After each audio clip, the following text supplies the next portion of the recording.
2022 में होने वाले विधानसभा चुनाव को देखते हुए तमाम राजनीतिक दलों ने क्षेत्र में अभी से ही अपनी पूरी ताकत लगा दी है। जहां एक ओर यूपी की योगी सरकार अपनी तमाम उपलब्धियां गिना रही है, तो वहीं दूसरी ओर विपक्षी दल लगातार सरकार पर निशाना साध रहे हैं। इन्हीं तमाम मुद्दों पर बातचीत करने के लिए आज हमारे साथ मौजूद हैं भारतीय जनता पार्टी के राज्यसभा सांसद और वरिष्ठ नेता हरनाथ सिंह यादव जी। जनतंत्र टीवी में आपका स्वागत है। धन्यवाद। अगर यूपी विधानसभा चुनाव की बात करें, बहुत नजदीक है। ऐसे में जो आप लोगों ने वादा किया था उत्तर प्रदेश की जनता से, उसकी भी परीक्षा होनी है। लेकिन अखिलेश यादव ये कह रहे हैं कि भारतीय जनता पार्टी ने, योगी सरकार ने तो यूपी में कोई काम नहीं किया। जो काम उन्होंने शुरू किया था उसी का फीता काट रहे हैं योगी जी। देखिए, सबसे पहले तो अखिलेश यादव जी को अपनी सरकार का चरित्र चेहरा देखना चाहिए। पूरा उत्तर प्रदेश जो है गुंडागर्दी की गिरफ्त में था, त्राय कर रहा था। सरकारी धन की लूट मची थी। उनके अधिकांश मंत्रियों के खिलाफ आज आर्थिक अपराधों के घेरे में हैं। वो स्वयं उनके खिलाफ जांच चल रही है। पूरे प्रदेश को उन्होंने बर्बाद कर दिया, तबाह कर दिया। और आदरणीय योगी जी और मोदी जी की सरकार ने जनता से जो भी वायदे किए थे, वो उन वायदों पर सरकार पूरी तरीके से खरी उतरी है।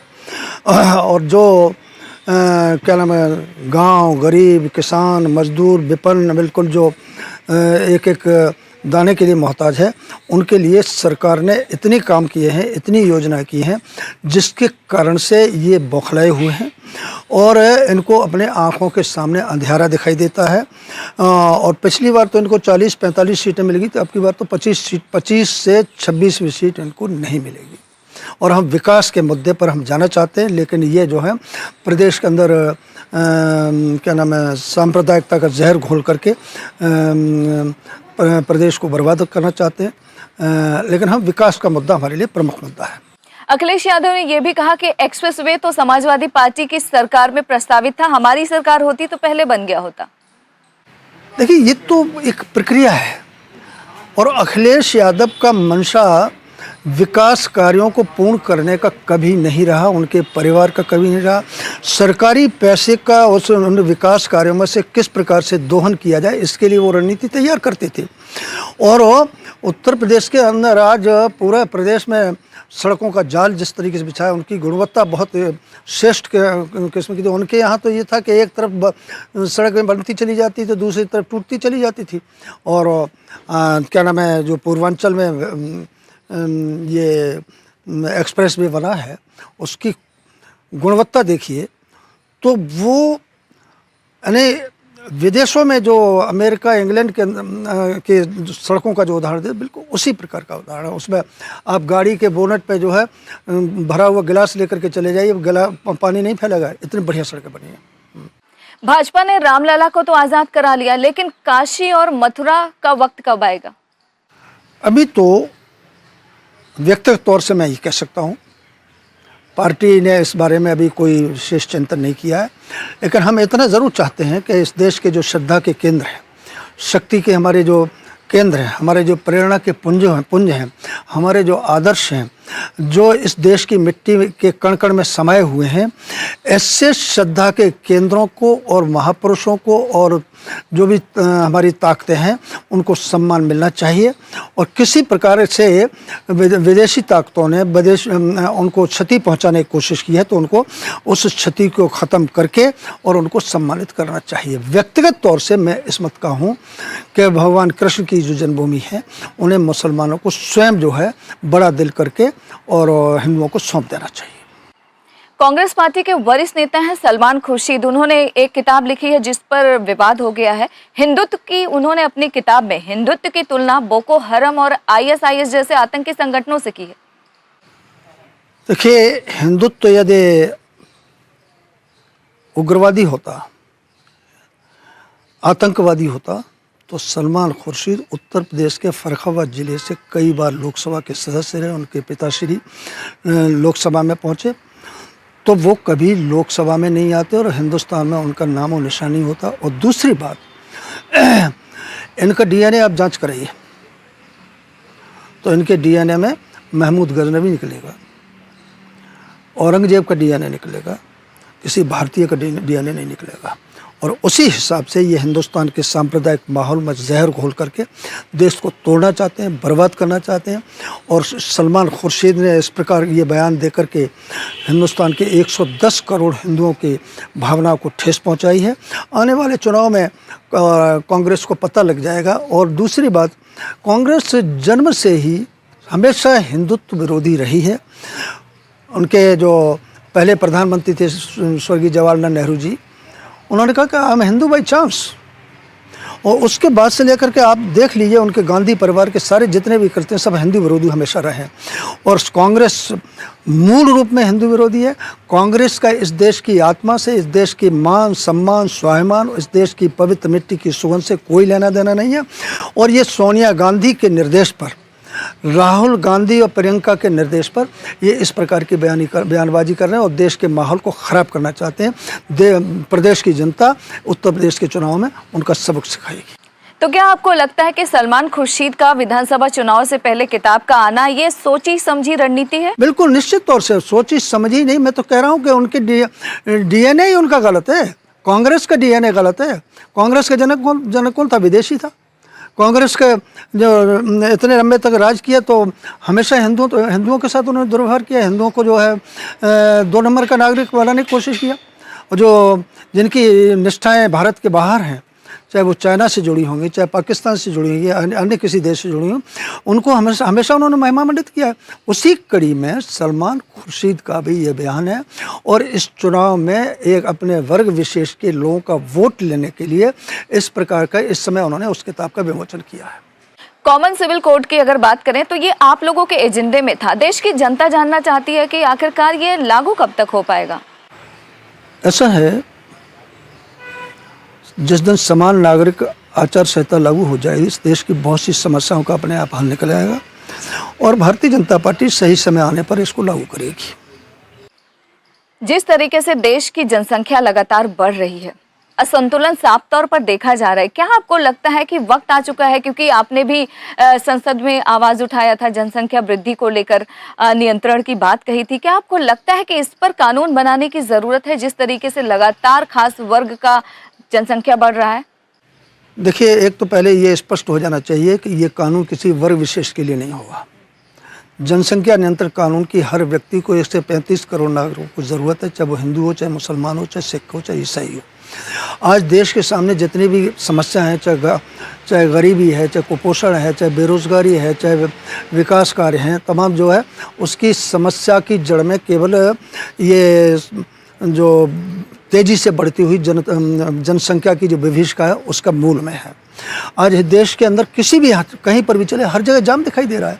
किसी भी अस्पताल के अंदर चले जाइए आप किसी, तो लगता है पूरा देश बीमार है। तो इसलिए अब समय आ गया है कि जनसंख्या नियंत्रण कानून बनना चाहिए।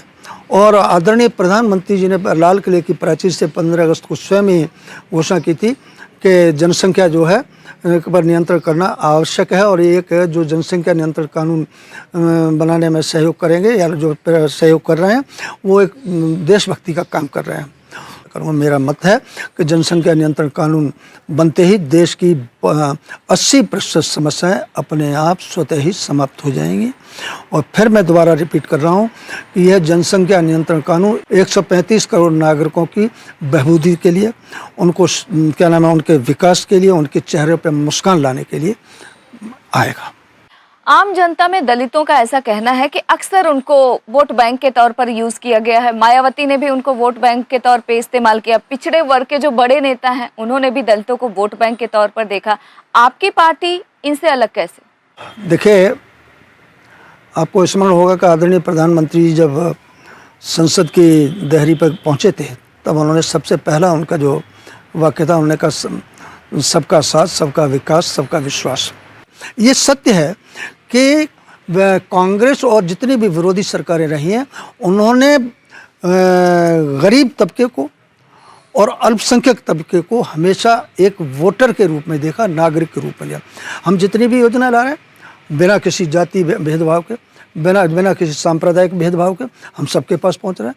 चाहे वो क्या नाम है, ये फ्री आवास हो, चाहे फ्री गैस कनेक्शन हो, चाहे फ्री स्वास्थ्य सेवाएं हों, हमने कतई विभेद नहीं किया। हम 135 करोड़ के लोगों के विकास के लिए पूरी प्रतिबद्धता के साथ, पूरी ईमानदारी के साथ क्या नाम है, हम काम कर रहे हैं।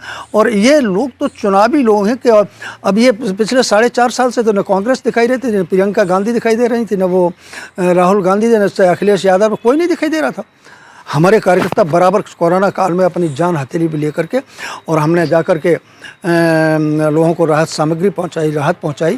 तो हम गरीब को ईश्वर के रूप में देखते हैं, और इसलिए हमने अपना प्राणों को दांव पर लगाकर हमारे कार्यकर्ताओं देश भर के अंदर, उत्तर प्रदेश के अंदर, और उनको सहायता पहुंचाई। हाँ, तो हमारी तो प्रतिबद्धता है गरीब के लिए, वो हमारे एजेंडे में सर्वोपर है। 80 करोड़ जो BPL उत्तर प्रदेश के अंदर है, BPL कार्ड धारक हैं। तो और ये हमने स्वास्थ्य की दृष्टि से अभी जो 5 लाख की स्वास्थ्य सेवा चिकित्सा चलाया है, लोग उसका लाभ उठा रहे हैं ना। हाँ? योगी जी के प्रयासों से उत्तर प्रदेश में अपराधियों का मनोबल टूटा है, लेकिन विपक्षियों को रास नहीं आ रहा है, क्यों? ऐसा विपक्ष का जो रक्त है उसमें अपराध वृत्ति उनकी नस नस में समाई हुई है। उनको ये रास नहीं आ रहा है कि गुंडे और अपराधियों पर लगाम क्यों लाई जा रही है। उनको ये रास नहीं आ रहा है कि अपराधियों के गलत कामों पर बुलडोजर क्यों चलाया जा रहा है। ये उनको अच्छा नहीं लग रहा है। और आज हिंदुस्तान के जितने भी आर्थिक, सामाजिक, शैक्षणिक जितने भी अपराधी हैं, किसी भी, वो मोदी जी के खिलाफ है। बाकी आम नागरिक मोदी जी के साथ खड़ा हुआ है, और आम नागरिक ये समझता है आज दुनिया के अंदर हिंदुस्तान का डंका बज रहा है। पहले तो हिंदुस्तान का प्रधानमंत्री जाता था, पता ही नहीं लगता था अमेरिका वगैरह बड़े देशों के कब आया कब चला गया। आज जिस दिन प्रोग्राम तैयार होता है उसी दिन से डंका बजने लगता है। और आज मोदी जी की आपने देखा होगा जो ग्लोबल रेटिंग हुई है, मोदी जी बिल्कुल दुनिया के सबसे बड़े नेता करके उभर कर वो है। ये मोदी जी एज ए व्यक्ति नहीं, एज ए पर्सन नहीं, यानी उनकी जो चतुराई है, समझदारी है, उनकी रणनीति, परिणाम उसी का है। लेकिन 135 करोड़ नागरिकों की ताकत का दुनिया को आदरणीय मोदी जी ने एहसास कराया है। इसलिए दुनिया जो है हमको स्वीकार कर रही है, दुनिया हमको मान रही है।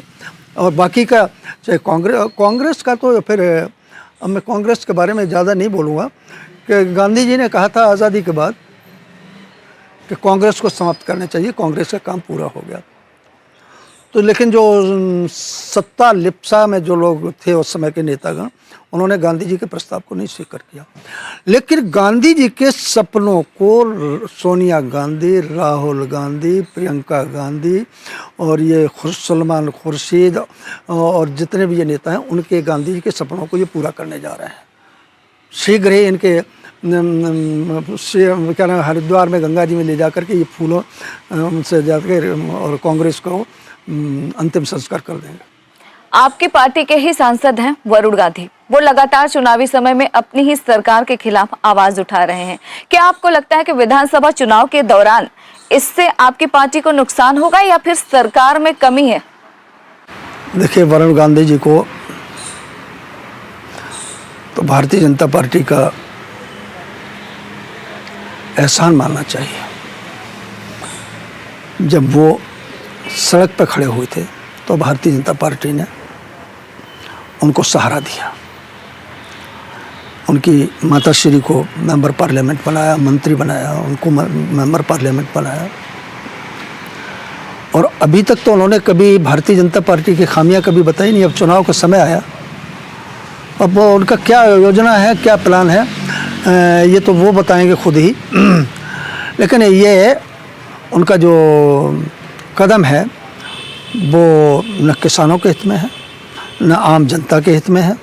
और भारतीय जनता पार्टी को मान लो वो उन्होंने कोई दूसरा मार्ग अपनाने का तय कर लिया है, तो भारतीय जनता पार्टी कार्यकर्ताओं की पार्टी, भारतीय जनता की पार्टी, भारतीय जनता पार्टी गरीबों की पार्टी है, भारतीय जनता पार्टी किसानों की पार्टी है। हमारे ऊपर कोई इसका असर नहीं पड़ने वाला है।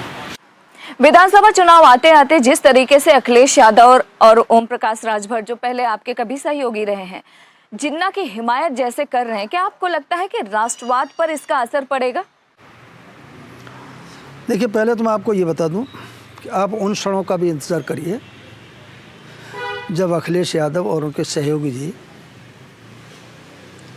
भगवान कृष्ण की जन्मभूमि का विध्वंस करने वाले महमूद गजनवी और औरंगजेब के कृत्य को भी सही ठहराएंगे और ये कहेंगे कि कृष्ण जन्मभूमि को उन्होंने तोड़ दिया, समाप्त कर दिया, विध्वंस कर दिया। ये काम गजनवी और महमूद गजनवी और औरंगजेब ने ठीक काम किया है। ये सुनने के लिए आप तैयार रहिए। उनके लिए सत्ता सर्वोपरि है। उनके लिए देश, समाज, इस देश के जो प्रेरणा के पुण्य हैं, प्रेरणा की शक्तियां हैं, वो कोई माने रखती है। इस देश की पवित्र मिट्टी की जो सुगंध है, उससे उनका कोई लेना देना नहीं है। वो सत्ता की लिप्सा उनके लिए सबसे सर्वोपरि है और यह स्वप्न उनका कभी भी पूरा नहीं होगा। ये बिल्कुल निश्चित मान के चलिए। पिछली बार 50 सीटें मिल गई थी, अब की बार 25 का आंकड़ा भी पार नहीं कर पाएंगे। इसके अलावा अगर प्रियंका गांधी वाड्रा की बात करें तो किसानों के मुद्दे को लेकर, खास तौर पर लखीमपुर में जो हुआ उसको लेकर लगातार योगी सरकार पर हमलावर रही। इसके अलावा अब कासगंज में एक हिरासत में मौत का जो मामला सामने आया है, उसको लेकर भी योगी सरकार पर सवाल खड़े कर रही हैं। इस पर आपकी प्रतिक्रिया क्या है? देखिए, प्रियंका गांधी को अपने कांग्रेस पार्टी के 60 साल का इतिहास पढ़ना चाहिए। 20 लाख किसानों ने उनके शासनकाल में आत्महत्याएं की और आज कांग्रेस की जो वो किसानों की जो हालत है, इतनी दुर्गति है, दयनीय स्थिति है, उसके लिए पूरी तरीके से कांग्रेस जिम्मेदार है। भारतीय जनता पार्टी ने आदरणीय मोदी जी के नेतृत्व में किसानों के लिए, गांव के लिए इतना काम किया है 6-7 वर्ष के अंदर, जो उन्होंने 60 साल के अंदर काम नहीं किया। ये जो 3 बिल आए हैं, इसका पूरे प्रदेश में तो कहीं असर है नहीं। केवल 10% लोग, मुश्किल से 10% लोगों के, जो बड़े बड़े जमींदार हैं, बड़े लोग हैं, उनके हितों को ठेस पहुंच रही है। जो बिचौलिए हैं उनके हितों को ठेस पहुंच रही है। बाकी 90% किसान तो क्या नाम है, मोदी जी के साथ है। 90% किसान जो है इन बिलों को ठीक मान रहा है और ये 3 किसान बिल लागू होने के बाद किसान के चेहरे पर मुस्कान आएगी। किसान का चेहरा पूरी तरीके से बदल जाएगा और किसान का चेहरा और चरित्र बदलेगा तो गांव का चेहरा बदलेगा और गांव का जब चेहरा बदलेगा तो पूरे देश का चेहरा बदल जाएगा। और वो प्रियंका गांधी तो ये भी नहीं बता सकती कि DAP और यूरिया के दानों में फ़र्क क्या होता है। मैं विश्वास के साथ कहता हूँ, चुनौती देते कहता हूँ कि गेहूं और जौ की बाल उनके सामने रख दीजिए। प्रियंका गांधी और उनके भ्राताश्री और उनकी माताश्री ये नहीं बता सकती कि इसमें कौन सी गेहूं की बाल है, कौन सी जौ की बाल है। वो तो ये नहीं बताएंगे शकरकंदी पेड़ पर पैदा होती है या ज़मीन के अंदर पैदा होती है। वो किसान की बात करते हैं। किसान जो तबाह है वो तो कांग्रेस के कारण से है, उनके गांधी नेहरू परिवार के कारण से है। अच्छा, दूसरी बात, उत्तर प्रदेश में कानून का राज है। अपराध कोई करेगा, अपराध कोई करता है, उसके खिलाफ कार्रवाई होती है, बुलडोजर चलाए जाते हैं। इतिहास में पूरे देश के अंदर किसी प्रदेश के अंदर ऐसा नहीं हुआ जो आदरणीय योगी जी ने जो करके दिखा दिया है। आज जो है अपराधी बिलों के अंदर घुसे हुए, जनता चैन से सो रही है, महिलाएं, हमारी माताएं बहनें अपने चैन से सड़कों पर घूम रही हैं, अपने खेतों में काम कर रही हैं। हाँ, यदि कोई अपराधी किसी प्रकार की घटना करता है तो उसको कठोरतम दंड भी मिलता है। आप गांव में जाइए, गांव के लोगों से, भले ही बहुत से लोग ऐसे हों, भले ही हमको वोट न करें, लेकिन वो कहेंगे साहब गांव के अंदर गुंडागिरी ख़त्म है। जो चौराहों पर, शहर कस्बों के अंदर जो रंगबाजी होती थी, नए नए लड़के रंगबाजी करते, किसी चौराहे पर आपको कोई रंगबाजी करता हुआ नहीं दिखाई देगा। ये योगी जी की जो कठोरता उन्होंने दिखाई है अपराध जगत के खिलाफ, उसका परिणाम है। जिस तरीके से किसान लंबे समय से सड़कों पर आंदोलन कर रहे हैं, क्या आपको लगता है कि राकेश टिकैत लगातार जो बीजेपी के खिलाफ बयानबाजी कर रहे हैं, इसका नकारात्मक असर आप लोगों पर पड़ेगा चुनाव में? पहले तो मैं ये किसान आंदोलन मानने के लिए तैयार नहीं हूँ। आम किसान नहीं है। मैंने कहा कि कुछ तो दलाल हैं और कुछ बड़े बड़े ज़मींदार हैं, विदेशी फंडिंग इनको हो रही है। महीनों यहाँ पर आपने देखा होगा दिल्ली के आसपास जो डेरा लगे हुए थे, उनमें सवेरे ही बिल्कुल बढ़िया खाना मिल रहा है और क्या नाम है, हलवा बट रहा है, तमाम सारी चीज़ें हो रही थी। और किसान तो अपने खेत को एक दिन भी नहीं छोड़ सकता है। केवल जो जिनको पैसा मिल रहा है वो अपने मस्ती काट रहे हैं, और राकेश टिकैत के आज नहीं तो कल उनके आर्थिक स्रोतों की और जो अवैध कमाई की है इसकी जांच अवश्य होगी। हाँ, और इसका दंड उनको ज़रूर मिलेगा। वो देश के किसानों को बर्बाद करने पे तुले हुए हैं। वो देश के किसानों के छोटे किसानों मझोले किसानों के लिए आंदोलन नहीं कर रहे हैं, वो दलालों के लिए काम कर रहे हैं। उनका जो आंदोलन है चोरों के लिए है, डकैतों के लिए है, बदमाशों के लिए, उनके लिए जो छोटे किसानों के और मध्यम वर्गीय किसानों के खिलाफ है, उनके लिए उनका किसान। और भारतीय जनता पार्टी क्या नाम है, किसानों के बीच में इतना काम हमने किया है, इतनी उनको लाभान्वित किया है। अब ये किसान सम्मान निधि योजना जो है ये अकल्पित है। बहुत से लोग कहते हैं कि 6,000 रुपये से क्या हुआ। 6,000 रुपये से उनके लिए 6,000 रुपये छियाने के बराबर होंगे, लेकिन गरीब किसान के लिए वो 6 करोड़ के बराबर है। आज अभी मैं यहाँ बैठा हुआ हूँ, मैं ये कह दूँ कल सवेरे 5 बोरी यूरिया के मैं फ्री दूँगा, DAP के फ्री दूँगा, तो तमाम किसान जो है रात्रि को यहाँ पर डेरा लाए, उनके लिए महत्व है। और तमाम हमने इस प्रकार की योजना चलाई है किसानों के लिए। तो किसान हमारे साथ है और पूरे देश भर का किसान हमारे साथ है। और भारतीय जनता पार्टी के चुनाव जो आने वाला उत्तर प्रदेश का चुनाव है, इसमें भारी बहुमत से जीत करके आएंगे। कांग्रेस पार्टी के नेता हैं राशिद अल्वी, उनका एक बयान सामने आया है जिसमें उन्होंने कहा है कि राम राज्य में जय श्री राम के नारे लगाने वाले मुनि नहीं थे, बल्कि रामायण काल के कालनेमी राक्षस थे। उनके अंदर मैंने कहा कि राशिद अल्वी के अंदर भी महमूद गजनवी की, बाबर की और औरंगजेब की आत्मा बैठी हुई है, वही बोल रही है। और राशिद अल्वी साहब ये हिंदुस्तान में ये भाषा बोल रहे हो, और जैसा कि सलमान खुर्शीद ने हिंदुत्व को उग्रवादी कहा, जिहादी कहा, जिस दिन हिंदुत्व उग्रवादी हो जाएगा उस समय वो हिंदुस्तान की पवित्र मिट्टी के अंदर यहाँ पर नहीं दिखाई देंगे। ये राशिद अल्वी का बयान घटिया किस्म का है और एक राजनीतिक नेता को इस प्रकार के बयानबाजी नहीं करना चाहिए। और सलमान खुर्शीद को, राशिद अल्वी साहब को, क्या नाम, अखिलेश यादव जी को, इनको सबको जो है देश की भावनाओं के साथ खिलवाड़ किया है, इनको सबको जो है देश से माफ़ी मांगनी चाहिए। अगर यूपी की सियासत की बात करें तो आजकल बात चल रही है कि अखिलेश यादव के साथ उनके चाचा चले जाएंगे, गठबंधन हो सकता है। यदि ऐसा होता है तो क्या आपको लगता है कि चाचा भतीजे के एक साथ आने से बीजेपी की राहें मुश्किल हो सकती हैं? देखिए, जब रस्सी टूट जाए आप गांठ भले ही लगा लीजिएगा, लेकिन वो सामान्य स्थिति में कभी नहीं आएगी। और पिछला चुनाव भी तो एक होकर के लड़े थे, तब तो चाचा भतीजे सब एक ही थे। तो इस चुनाव में मान लो मैं थोड़ी देर के लिए आप ही की बात माने ले रहा हूँ, कोई फ़र्क नहीं पड़ा, भाजपा की सेहत पर कोई फ़र्क नहीं पड़ने वाला है। बस मूल बात यह है कि उत्तर प्रदेश की जनता को एक एक इनके कृत्य सब स्मरण है। सरकारी धन की लुटाई इन्होंने कैसे किया, क्या नाम है, किस तरीके से पूरा प्रदेश अपराधियों की गिरफ्त में आ गया था। हाँ, भले आदमी को सड़कों पर चलना मुश्किल था, रात्रि को लोगों को नींद नहीं आती थी, वो सब उत्तर प्रदेश की जनता की नज़र बहुत पैनी नज़र है, वो पैनी नज़र से देख रही है। इसलिए वो चाचा भतीजे एक हो जाए तो इससे कोई फ़र्क नहीं पड़ा। पिछला चुनाव तो ये सब मिल कर के लड़े थे, हाँ, तब क्या हो गया था, मायावती जी भी साथ में थे जिसमें चुनाव लड़े थे। इसलिए अच्छा, और फिर अंतिम बात मैं आपको ये कह दूं, एक शेर एक तरफ खड़ा है और 100 चूहे दूसरी तरफ खड़े हैं, तो चूहे जीत जाएंगे? कभी नहीं जीतेंगे। शेर तो शेर है, भारतीय जनता पार्टी शेर है। भारतीय जनता पार्टी की आंधी में, भारतीय जनता पार्टी के जन सैलाव में ये सब जो है बह जाएंगे, कोई नहीं दिखाई देगा।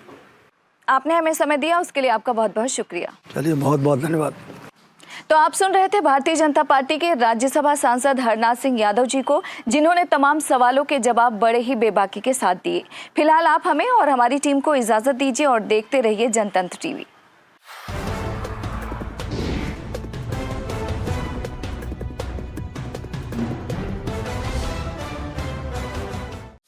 खबरों के निष्पक्ष विश्लेषण के लिए सब्सक्राइब करें Janatantra TV and press the bell icon. Never miss any update.